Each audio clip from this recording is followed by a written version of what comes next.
오늘 본문에 우리가 잘 아는 요셉이라는 사람이 나옵니다. 당시 요셉은 마리아와 약혼한 사이였고 결혼할 날만을 손꼽아 기다리고 있었습니다. 그런 어느 날 요셉은 마리아에 대하여 충격적인 소문을 듣게 됩니다. 그건 바로 마리아가 임신했다는 소문을 듣게 된 겁니다. 아직 결혼도 하지 않았는데, 아직 동거에 들어가지도 않았는데 임신했다는 소식을 들은 겁니다. 얼마나 놀랬겠습니까? 얼마나 큰 충격이었겠습니까? 이 충격은 아마 마리아가 가브리엘 천사로부터 네가 아이를 잉태하게 될 것이다.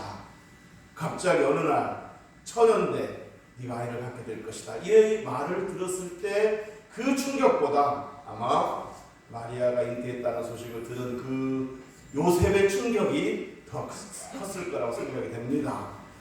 여러분 가장 마음 아픈 게 저는 그 배우자의 배신, 사랑하는 사람의 배신, 이것이 아닐까 싶습니다. 어쨌든 이 소문을 들은 요셉은 정말 큰 충격을 받았습니다. 마리아만큼은 그렇지 않으리라고 믿었는데, 마리아는 정말 평소에 경건한 처녀였었는데, 다른 여자라면 몰라도 마리아는 그러지 않을 거라고 생각했었는데 마리아에게 다른 남자가 생겼다는 말인가? 이 생각에 요셉은 그야말로 큰 충격을 받았을 겁니다. 하지만 요셉은 신중한 사람이었습니다. 그래서 마리아의 관계를 조용히 가만히 정리하려고 했습니다. 소문내지 않고 드러내지 않고 마리아를 배려하는 마음이죠. 마리아를 배려해서 큰 난리를 일으키지 않고 조용히 정리하려고 했습니다. 그때 하나님의 천사 가브리엘 천사가 요셉에게 나타나서 두 가지 진실을 말해줬습니다. 그 하나는 마리아가 잉태한 그 잉태는 남자와의 관계에서 잉태된 것이 아니고 성령으로 잉태된 거다. 이게 첫 번째 진실이고, 두 번째 진실은 마리아가 잉태한 그 아이는 하나님의 아들이시다. 이 사실을 말해줬습니다. 자, 이 두 가지 진실을 말해주고서는 가브리엘 천사가 이렇게 말했습니다. 이제 곧 마리아에게서 태어날 그 아기에게 이름을 지어주라 하면서 직접 두 개의 이름을 알려줬습니다. 자, 두 개의 이름 중에 하나가 뭡니까? 바로 예수라는 이름이고, 또 하나는 뭡니까? 임마누엘이었습니다. 자, 여기서 예수는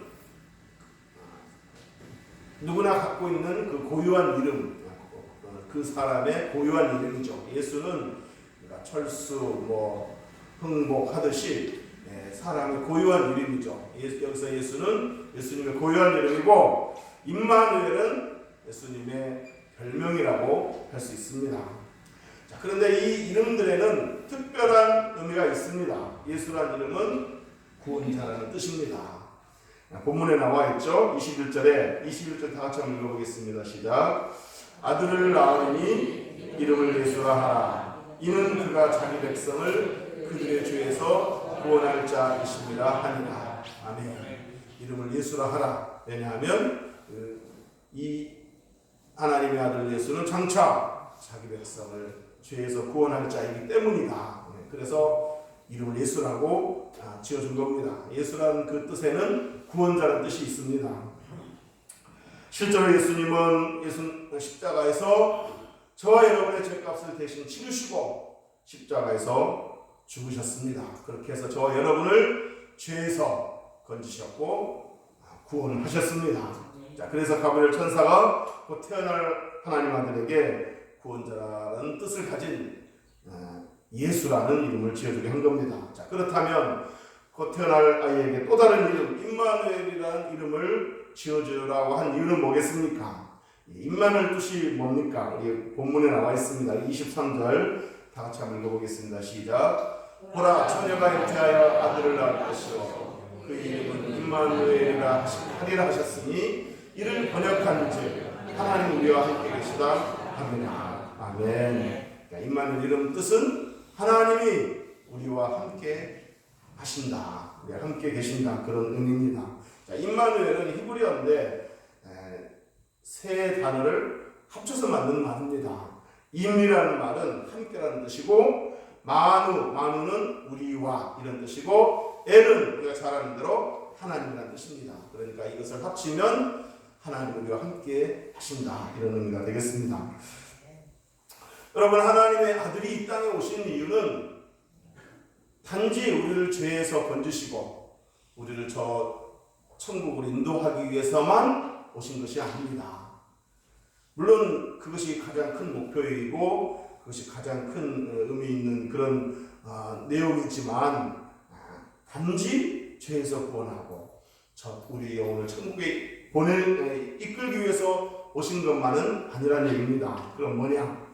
바로 고난과 슬픔이 많은 이 험한 세상에서 우리와 함께 하시기 위해서, 우리를 위로하시고 우리를 붙들어 주시고 우리와 동행하시기 위해서 오신 겁니다. 그래서 그분의 이름을 하나님 우리와 함께 계시다, 이런 뜻을 가진 임마누엘이라는 이름을 지어주게 한 겁니다. 하나님 우리와 함께 하시기 위해서.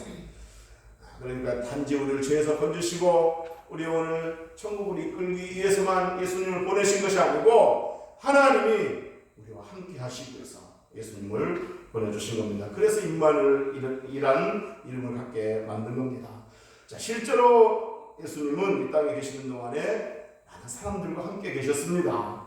특별히 당시 사회적 약자들, 소외된 사람들, 또 병든 사람들, 마음이 아픈 사람들, 이런 사람들과 함께 해주셨고, 슬픔을 겪고 눈물을 흘리는 사람들과 함께 그 자리에 있었을 뿐만 아니라 같이 눈물을 흘리곤 하셨습니다. 그리고 심지어 당시 죄인들의 대명사라고 할 수 있는 세리, 세리는 그 당시 사람들에게 저 죄인, 저 못된 것들, 이렇게 손가락질을 받는 그런 사람들이었습니다. 이런 사람들과, 이런 세리들과 예수님은 식사도 같이 나누시기도 하셨습니다. 그때 이 세리들과 식사를 나눌 때 사람들이 수군거렸습니다. 아니, 어떻게 하나님 아들이라고 자칭하는 자가 저렇게 죄인들과 놀아 나눌 수 있느냐, 이렇게 수군거렸을 때 예수님께서 뭐라고 말씀하셨습니까? 나는 의인을 부르러 온 것이 아니고 죄인을 부르러 왔다. 의사가 병든 자에게 필요하듯이 나는 의인을 부르러 온 것이 아니고 죄인을 부르러 왔다, 이렇게 말씀하시면서 죄인들과 함께 식사하는 것을 전혀 거리끼지 않으셨습니다. 예수님은 이렇게 임마누엘이라는 이름을 가진 자답게 하나님 우리와 함께 계신다, 이런 이름의 뜻을 가진 자답게 많은 사람들과 함께 하셨습니다. 자, 그런데 여러분, 우리가 잘 아는 대로 예수님은 육체로서 끝까지 이 땅에 남아 계시지 못했습니다. 끝까지 이 땅에서 함께 하시지 못했습니다. 왜 그렇습니까? 우리를 위해서 십자가에서 죽으시고 부활하시고 승천을 하셨습니다. 그래, 지금은 어디 계십니까? 하나님 보좌 우편에 계십니다. 더 이상 육체로서는 우리와 함께 계시지 않습니다. 자, 그렇다면 여러분, 우리와 함께 계시겠다는 이 약속은 깨진 겁니까? 하나님은 우리와 함께 계시기 위해서 예수 그리스도를 보내주셨는데, 그리고 예수님께서도 임마누엘이라는 그 별명을 가진 자답게 사람들과 함께 하셨는데, 그리고 제자들에게도 또 이렇게 말씀하셨죠. 세상 끝날까지 내가 너희와 항상 함께 하겠다, 이렇게 말씀을 하셨는데, 이 임마누엘 약속은 그러면 깨진 겁니까? 그렇지 않습니다. 예수님께서 승천하시기 전에 제자들에게 이렇게 약속을 하셨습니다. 요한복음 14장 16절에 보면 내가 아버지께 구하겠으니 그가 또 다른 보혜사를 너희에게 주사 영원토록 너희와 함께 있게 하리니, 그랬습니다. 또 다른 보혜사를 보내주겠다. 내가 가는 대신에 이 땅에 너희들과 함께 있을 보혜사를 보내주겠다, 그렇게 약속하셨습니다. 여기서 보혜사라는 말은 보호자 혹은 교사, 위로자, 상담자, 인도자, 이런 의미가 담겨 있습니다. 자, 그런데 여러분, 그동안 이 보혜사 역할을 누가 했습니까? 예수님이 하셨죠. 예수님이 사람들과 만나주셨습니다. 외로운 사람, 소외된 사람들, 병든 사람들, 죄인들까지 만나주셨습니다. 이 보혜사 역할을 그동안 예수님이 하셨습니다. 그런데 예수님께서 승천하시고 하나님 보좌 우편에 앉아 계셨습니다. 지금 육체로 계시지 않습니다. 그래서 예수님의 역할을 대신할 수 있는 또 다른 보혜사를 보내주시겠다고 한 겁니다. 자, 그렇다면 예수님 보내시겠다고 하는 그 보혜사는 어떤 분입니까? 바로 성령님이시죠. 하나님의 영이라고도 말하고 예수 그리스도의 영이라고도 말하는 성령을 이 땅에 보내주셨습니다. 그래서 육체로 계셨던 예수님을 대신해서 성령님으로 하여금 보혜사 역할을 하게 하신 겁니다. 자, 그렇게 해서 제자들을, 믿는 자들을 고와 같이 버려두지 않으시고 늘 함께 하셨습니다. 예수님께서 마침 승천하시고 열흘 후에 성령님이 강림하셨죠. 그렇게 해서 성령님이 모든 믿는 자들 마음속에 자리 잡게 하셨습니다. 예수 그리스도를 믿습니다 하고 믿음을 고백하는 자들 그 마음에는 누구든지 성령님이 내주하십니다. 함께 계십니다. 자, 그렇게 해서 성령님이 육체로 계셨던 그 예수님을 대신해서 우리 믿는 자들의 보혜사가 되게 하셨습니다. 예수님께서 내가 갈지라도 걱정하지 마라. 너희들을 고와 같이 버려두지 않을 것이다. 이렇게 말씀하셨는데 예수님께서 성령님을 보내주셔서 모든 믿는 자들 안에 성령님 계시게 해서 그 보혜사 역할을 하게 하셨습니다. 여러분, 그 성령이 오셨네라는 CCM 찬송에 이런 가사가 있습니다. 허무한 시를 지날 때, 깊은 한숨 내쉴 때, 그런 풍경 보시며 탄식하는 분 있네. 그와 같이 너희를 버려두지 않으리. 내가 너희와 영원히 함께하리라. 성령이 오셨네. 성령이 오셨네. 내 주에 보내신 성령이 오셨네. 우리 인생 가운데 친히 찾아오셔서 그 나라 꿈꾸게 하시네.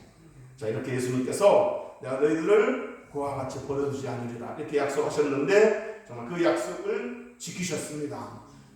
승천하시고 열흘 후에 대신 성령님을 보내셔서 모든 믿는 자들 마음속에 계시게 하셔서 예수님 대신 보혜사 역할을 하게 하신 겁니다. 자, 그런데 여러분, 예수님께서 성령을 보내시겠다고 하시면서 이런 말씀을 하셨습니다. 요한복음 16장 7절에 보면 내가 너에게 실상을 말하느니, 내가 너에게 뭔가 놀라운 사실을 말하겠는데 그게 뭐냐면 내가 떠나가는 것이 너희에게 유익이라. 내가 떠나가는 것이 너희에게 유익이라. 예수님이 떠나가시면 누가 대신 오십니까? 성령님이 오시죠. 이 말은 그러니까 예수님께서 승천하시고 대신 성령을 보내셔서 성령이 우리들 안에 있게 하시는 것이 더 유익하다, 그런 말씀입니다. 어떤 면에서 그러겠습니까? 여러분, 예수님이 육체로 사람들과 함께 하실 때는 예수님은 육체로 계시기 때문에 시공간의 제약을 받습니다. 그래서 예수님이 예루살렘에 계시면 여리고에 계실 수가 없는 거죠. 왜? 육체가 있기 때문에. 그러니까 예루살렘 사람들과 만나고 있으면 여리고 사람들을 만날 수가 없는 거예요.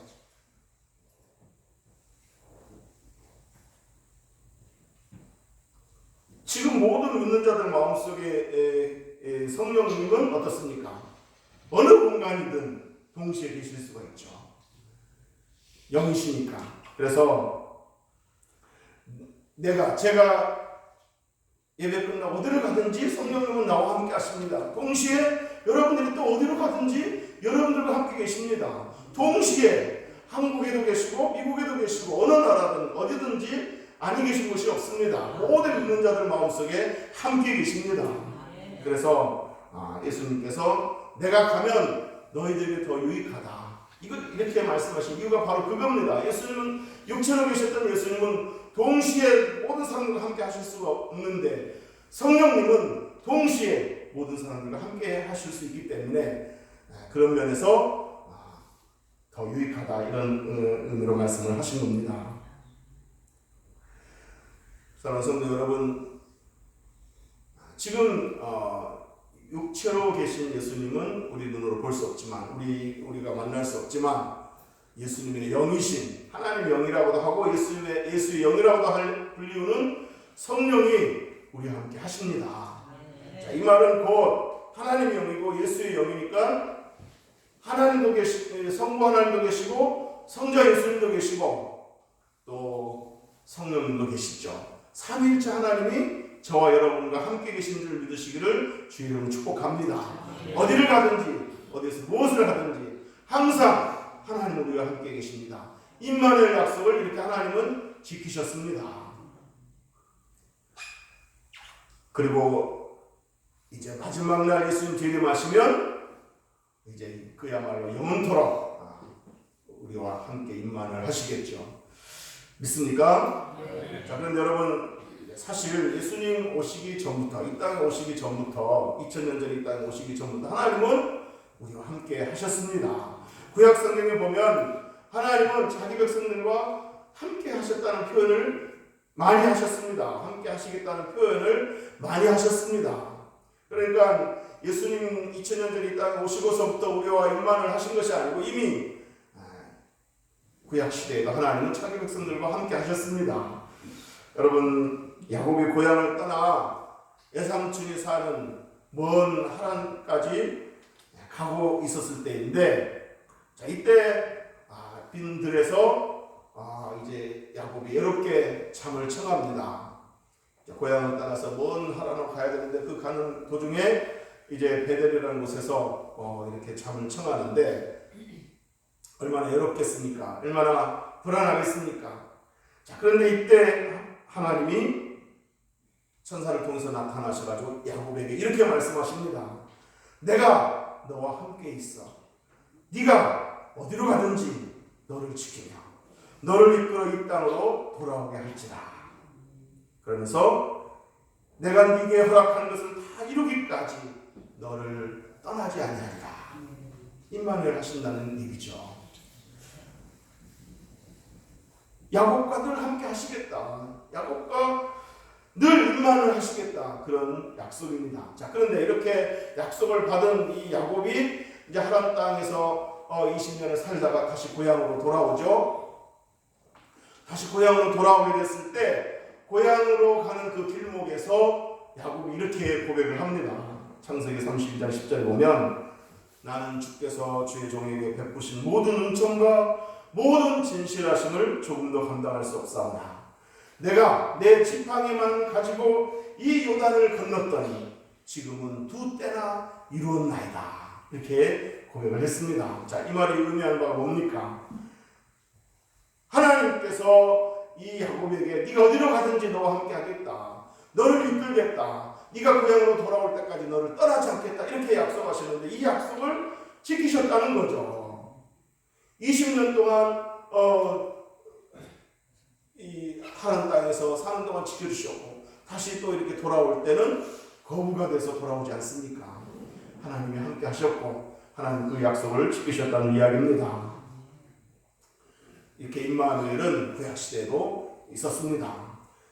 요셉 얘기를 잠깐 하도록 하겠습니다. 요셉이 형들에게 미움을 받고 이제 애굽의 노예로 팔려와 노예 생활을 하고 있었을 때인데, 여러분 요셉이 노예로 있었을 그때 성경은 그 요셉의 그 처지에 대해서 요셉의 그 상황에 대해서 뭐라고 묘사했습니까? 창세기 39장 2절에 보면 여호와께서 요셉과 함께 하심으로 그가 형통한 자가 되어 라고 말했습니다. 그러니까 뭐예요? 요셉의 처지가 비록 노예 처지이지만 하나님이 요셉과 함께 하셨고 요셉과 함께 하셨으니까 그가 형통한 자가 되었다. 이렇게 성경은 묘사하고 있는 겁니다. 그러니까 아무리 처지가 좋지 않다 하더라도 하나님이 함께 하시면 그 삶은 어떤 삶이라고요? 형통한 삶이다. 요셉이 억울하게 누명을 쓰고 감옥에 가게 되었을 때에도 하나님은 요셉과 함께 하셨다고 했습니다. 창세기 39장 21절에 보면 여호와께서 요셉과 함께 하시고 감옥에 있을 때도 함께 하셨습니다. 그러다가 마침내 요셉은 우여곡절 끝에 애굽의 국무총리가 되었습니다. 글자 그대로 요셉은 결국 형통한 자가 되었습니다. 하나님 모든 것을 합력하여 선을 이루셨고 요셉으로 하여금 국무총리에 오르게 하신 겁니다. 자, 여기서 제가 하고 싶은 얘기는 바로 이겁니다. 요셉이 노예로 있었을 때에도 하나님 요셉과 함께 하셨고, 요셉이 감옥에 있을 때에도 하나님은 요셉과 함께 하셨습니다. 그리고 요셉이 노예 생활을 하고 있을 때나 감옥에 있을 때나 성경은 요셉을 뭐라고 불렀다고요? 형통한 자다 이렇게 불렀다는 거 아니겠습니까? 자, 그러니까 어떤 처지에 있든지 어떤 형편에 있든지 하나님이 함께 하시면 그 삶은 형통한 삶이다. 글자 그대로 형통으로 가기 위한 그 과정에 있을 때에도 하나님은 함께 하셨기 때문에 그 과정은 비록 고달프고 좀 어려움이 있었지만 그 과정도 형통한 자라는 거죠. 형통한 삶이라는 거죠. 그러니까 여러분, 우리가 어떤 처지에 어떤 형편에 있든지 어떤 상황이 있든지 하나님이 저와 여러분과 함께 하시면 그 삶은 형통한 삶이다. 그렇게 믿으시고 글자 그대로 형통함이 이루어지기까지 기대하는 마음으로 기다리시기를 주 이름으로 축복합니다. 이런 그 임마누엘은 늘 계속 있어 왔습니다. 구약 시대에도. 그래서 하나님께서 공고한 자기 백성들에게 이렇게 말씀하시지 않습니까? 이사야 41장 10절 잘하는 말씀이죠. 두려워하지 말라. 내가 너와 함께 함이라. 지금 두려워하고 있느냐? 두려워할 필요 없다. 두려워하지 말라. 왜? 내가 너와 함께 하기 때문이다. 임마누엘 하시겠다는 거죠. 그러면서 놀라지 말라. 나는 너의 하나님이 됨이라. 지금 놀라고 있느냐? 지금 놀라서 불안해하고 있느냐? 놀라지 말라. 나는 너희들의 하나님이다. 다른 사람의 하나님이 아니고 너희들의 하나님이다. 내가 너를 굳세게 하리라. 참으로 너를 도와주리라. 참으로 나의 의로운 오른손으로 너를 붙들리라. 이렇게 임마누엘은 구약시대에도 있었습니다. 하나님이 자기 백성들과 함께 하셨습니다. 자기 백성들이 불안하고 어떤 그 어려운 처지에 있었을 때는 두려워하지 말라. 놀라지 말라. 내가 너와 함께 한다. 나는 너의 하나님이다 라고 말씀하시면서 위로해 주시고 붙들어 주셨습니다. 오늘날도 저와 여러분에게 그렇게 두려워하지 말라. 놀라지 말라. 내가 너와 함께 한다. 나는 너희들의 하나님이다 라고 말씀하시는 줄로 믿으시기를 주의 이름으로 축복합니다. 제 말씀을 정리하도록 하겠습니다. 데살로니가 후서 3장 16절에 보면 평강의 주께서 친히 때마다 일마다 너에게 평강을 주시고 주께서 너의 모든 사람과 함께 하시기를 원하노라 그랬습니다. 평강의 주께서 친히 때마다 일마다. 사랑하는 성도 여러분, 지금 임마누엘 하나님은 우리와 함께 계시되 때마다 일마다 우리와 함께 하시는 줄로 믿으시기를 주의 이름으로 축복합니다. 지금도 우리 안에 계시는 성령을 통해서 때마다 일마다 우리 함께 하셔서 평강을 주시는 분인 줄로 믿으시기를 주의 이름으로 축복합니다. 때로는 목자처럼, 때로는 아버지처럼, 때로는 친구처럼, 때로는 상담자처럼, 또 치유자로서 우리를 함께 하시고 우리를 위로하시고 우리를 이끄시고 우리를 붙드시고 하나님 보시기에 가장 좋은 방법으로 가장 좋은 길로 인도하시는 줄로 믿으시기를 주의 이름으로 축복합니다. 우리 눈으로 보기에는 왜 이 상황이 그런가? 왜 자꾸만 꼬여가는가? 이렇게 보이는 것 같아도 하나님 나와 함께 하심을 믿고 하나님을 신뢰하고 기도하면서 나아가면 하나님께서는 모든 것을 합력하여 가장 좋은 방법으로 가장 좋은 길로 인도하시는 줄로 믿으시기를 주의 이름으로 축복합니다. 요셉이 그러지 않았습니까? 요셉이 큰 꿈을 꿨는데 하나님 주신 큰 꿈이 있는데 이상하게 꿈과는 반대 방향으로 나아가는 것 같아요. 노예로 팔려 나왔지, 누명 쓰고 또 감옥에 들어갔지, 자꾸 꼬이는 것 같았습니다. 그러나 어떻습니까? 그렇게 애굽으로 갔던 것이, 감옥으로 갔던 것이 애굽의 국무총리가 되는 지름길이 아니었습니까?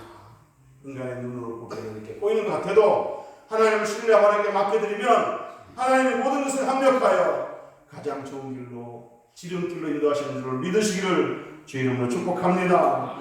하나님은 이제 내일 성탄절이 다가오는데 이번 성탄절 다가오는 성탄절을 맞이하면서 또 새해를 맞이하면서 때마다 일마다 우리 함께 하시는 하나님 임마누엘 하나님을 체험하고 누리고 간증하고 선포하는 저와 여러분 되시기를 주의 이름으로 축복합니다. 축복합니다.